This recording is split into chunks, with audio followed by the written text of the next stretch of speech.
Okay, we're back with Wonder again today, and we are still in the section that is being told by Augie, and this one is called costumes. So let's continue. For me, Halloween is the best holiday in the world. It even beats Christmas. I get to dress up in a costume.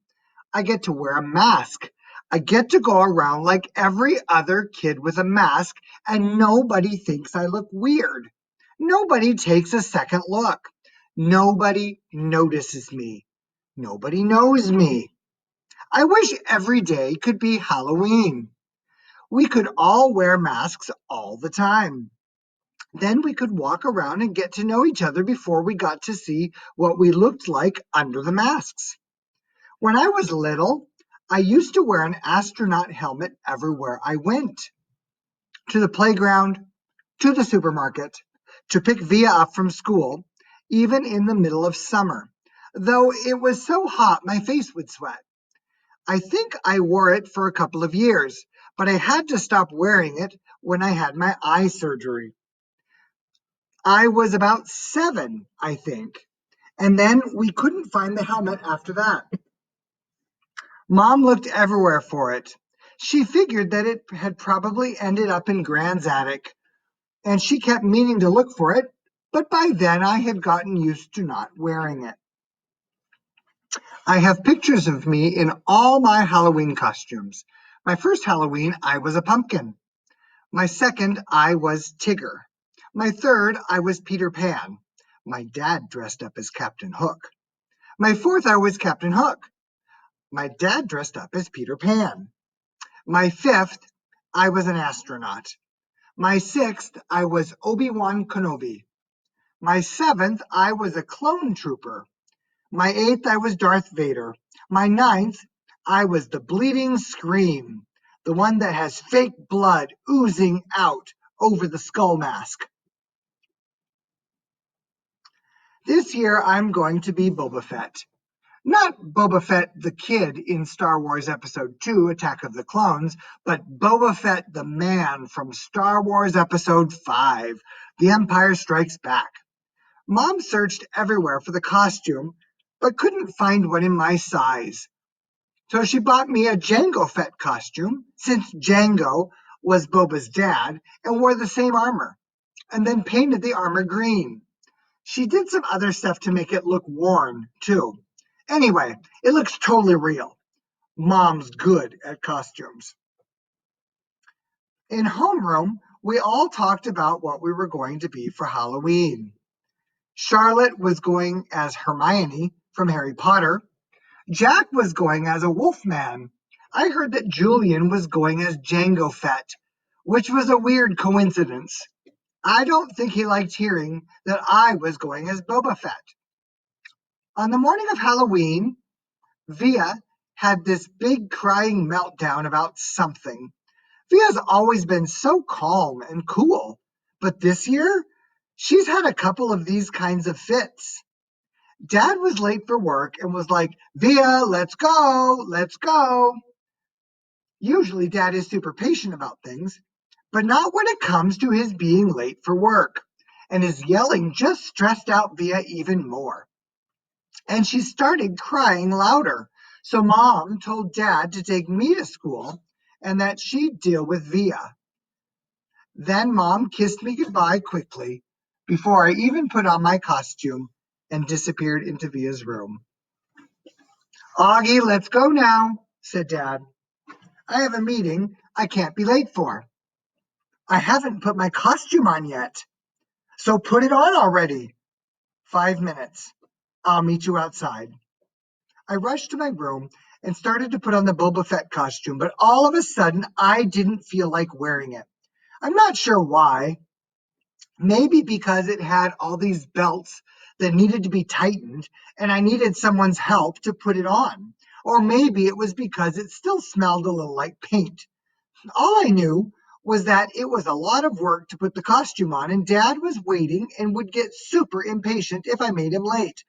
So at the last minute, I threw on the Bleeding Scream costume from last year. It was such an easy costume, just a long black robe and a big white mask. I yelled goodbye from the door on my way out, but Mom didn't even hear me. I thought you were going as Jango Fett, said Dad when I got outside. Boba Fett. Whatever, said Dad. This is a better costume anyway. Yeah, it's cool, I answered. The bleeding scream. Walking through the halls that morning on my way to the lockers was, I have to say, absolutely awesome. Everything was different now. I was different. Where I usually walked with my head down, trying to avoid being seen, today I walked with my head up, looking around. I wanted to be seen. One kid wearing the same exact costume as mine, long white skull face oozing fake red blood, high-fived me as we passed each other on the stairs. I have no idea who he was, and he had no idea who I was. And I wondered for a second if he would have ever done that if he'd known it was me under the mask. I was starting to think this was going to go down as one of the most awesome days in the history of my life. But then I got to homeroom. The first costume I saw as I walked inside the door was Darth Sidious. It had one of the rubber masks that was so realistic, with a black hood over the head and a long black robe. I knew right away it was Julian, of course. He must have changed his costume at the last minute because he thought I was coming as Jango Fett. He was talking to two mummies who must have been Miles and Henry, and they were all kind of looking at the door like they were waiting for someone to come through it. I knew it wasn't a bleeding scream they were looking for. It was a Boba Fett. I was going to go and sit at my usual desk, but for some reason, I don't know why, I found myself walking over to a desk near them, and I could hear them talking. One of the mummies was saying, "He really does look like him." "Like this part especially," answered Julian's voice. He put his fingers on the cheeks and eyes of his Darth Sidious mask. "Actually," said the mummy, "what he really looks like is one of those shrunken heads. Have you ever seen those? He looks exactly like that." "I think he looks like an orc." "Oh, yeah. If I looked like that," said the Julian voice, kind of laughing, "I swear to God I'd put a hood over my face every day." "I've thought about this a lot," said the second mummy, sounding serious. "And I really think if I looked like him, seriously, I think that I'd kill myself." "You would not," answered Darth Sidious. "Yeah, for real," insisted the same mummy. "I can't imagine looking in the mirror every day and seeing myself like that. It would be too awful, and getting stared at all the time." "Then why do you hang out with him so much?" asked Darth Sidious. "I don't know," answered the mummy. "Tushman asked me to hang out with him at the beginning of the year, and he must have told all the teachers to put us next to each other in all our classes or something." The mummy shrugged. I knew the shrug, of course. I knew the voice. I knew I wanted to run out of the class right then and there. But I stood where I was and listened to Jack Will finish what he was saying. "I mean, the thing is, he always follows me around. What am I supposed to do?" "Just ditch him," said Julian. I don't know what Jack answered because I walked out of the class without anyone knowing I had been there. My face felt like it was on fire while I walked back down the stairs. I was sweating under my costume and I started crying. I couldn't keep it from happening. The tears were so thick in my eyes I could barely see, but I couldn't wipe them through the mask as I walked. I was looking for a little tiny spot to disappear into. I wanted a hole so I could fall inside of. A little black hole that would eat me up. Wow. Names: Rat Boy, Freak, Monster, Freddy Krueger, E.T., Gross Out, Lizard Face, Mutant. I know the names they call me. I've been in enough playgrounds to know kids can be mean. I know, I know, I know. I ended up in the second floor bathroom. No one was there because first period had started and everyone was in class. I locked the door to my stall and took off my mask and just cried for I don't know how long. Then I went to the nurse's office and told her I had a stomach ache, which was true because I felt like I'd been kicked in the gut.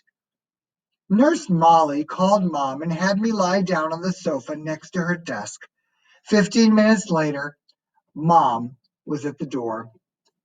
"Sweetness," she said, coming over to hug me.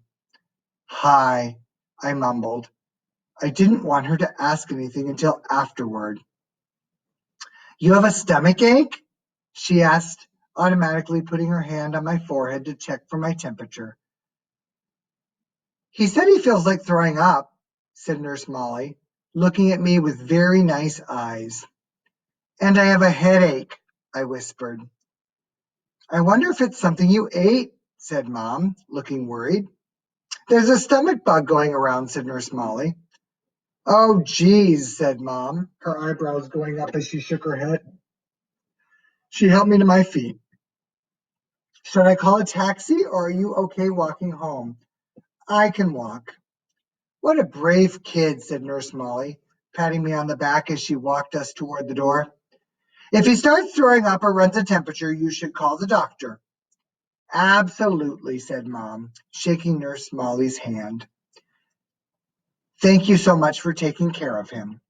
"My pleasure," answered Nurse Molly, putting her hand under my chin and tilting my face up. "You take care of yourself, okay?" I nodded and mumbled thank you.